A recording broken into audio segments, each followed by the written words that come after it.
তাহলে চলো আজকে এই রেসিপিটাই রান্না করে দেখাই। চলো দেখা যাক রান্নাটা কীরকম ভাবে হচ্ছে, তাহলে বোধহয় আমরা সকলেই বুঝতে পারবো জিনিসটা প্র্যাকটিক্যালি কিভাবে হয়। আপনারা চলুন, আপনারাও দেখে নিন কীরকম ভাবে হচ্ছে।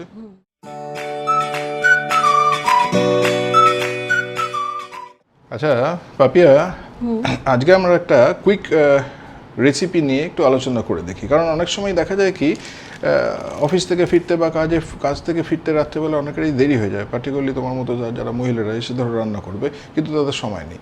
তো ফিরতে ফিরতে যখন দেরি হয়ে গেল, এসে চটপট রান্নাটা তাকে করে ফেলতে হবে, অথচ আইটেমটাও বেশ ভালো থাকবে, সুস্বাদু হবে। তো ইন দ্যাট কেস ধরো একটা মাছের রেসিপি চটপট কীভাবে করে ফেলা যায়। অনেক সময় বাড়িতে গেস্টও চলে আসে, হঠাৎ করে চলে এলো, আমাদের চটপট ওটা মাছের রেসিপিটা করে ফেলতে হবে। কিন্তু বেশিক্ষণ সময় রান্নাঘরে দেওয়া যাবে না, রাদার দেন আমরা গেস্টদের সঙ্গে গল্প করব, কথা বলবো, কিন্তু রান্নাটাও হয়ে যাবে।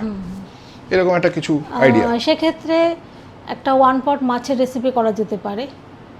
একেবারে মাছগুলো নিয়ে তার সাথে পেঁয়াজ, আদা, রসুন, যেগুলো বেসিক মশলা হয় আমরা মাছে দিই, আদা রসুন একসাথে বেটে, লঙ্কা বেটে একসাথে মাছের সাথে ভালো করে মাখিয়ে নিয়ে বেশি করে সর্ষের তেল দিলাম, ওতে জল দেওয়া যাবে না, দিয়ে ঢেকে দিলাম, ভালো করে মাছগুলো মেখে একেবারে ঢাকনা দিয়ে বসিয়ে দিলাম।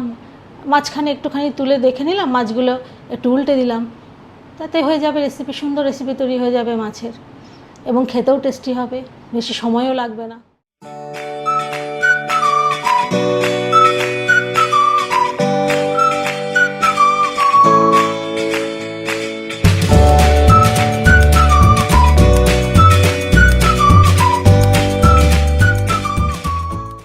যেটা মনে হলো আমার, যে এখানে দেখো মানে সাধারণভাবে রান্নাতে যে মশলাগুলো ব্যবহার করা হয়, পেঁয়াজ, রসুন, আদা বা অন্যান্য গুঁড়ো মশলা বা লঙ্কা, এগুলো সবটাই তুমি পেস্ট করে নিচ্ছ, পেস্ট করে একবারে কাঁচা মাছের সঙ্গে বসিয়ে দিচ্ছ, এবং ভালো করে মাখিয়ে নিয়ে বসিয়ে দিলাম, এবং তার মধ্যে তুমি তেলটাও দিয়ে দিচ্ছ, সর্ষের তেল দিয়ে দিলে।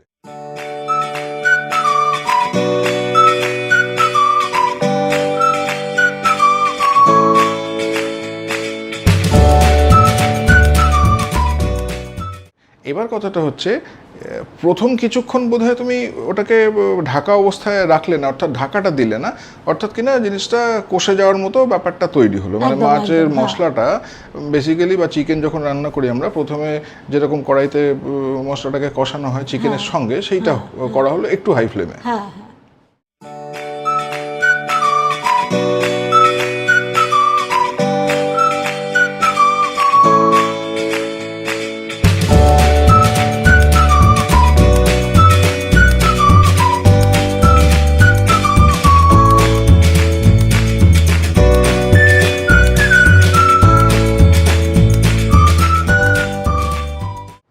ওটা মাছের মশলাটা একটু কষে এলো, তারপরে ফ্লেমটা একেবারে কমিয়ে দিয়ে ঢাকা দিয়ে দিতে হবে।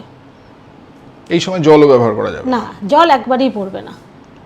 তো অনেকটা সেই ওই মশলার পেঁয়াজের যে জল, তাতেই মাছ সেদ্ধ হয়ে যাবে, এবং তেলের মধ্যে মশলাটা পড়ার জন্য স্বাদটাও বেশ ভালো হবে। তো এতে করে সময়টা অনেকটাই বেঁচে যাবে, আর সিঙ্গেল পট কুকিং এর মতো খেতেও সুস্বাদু হবে।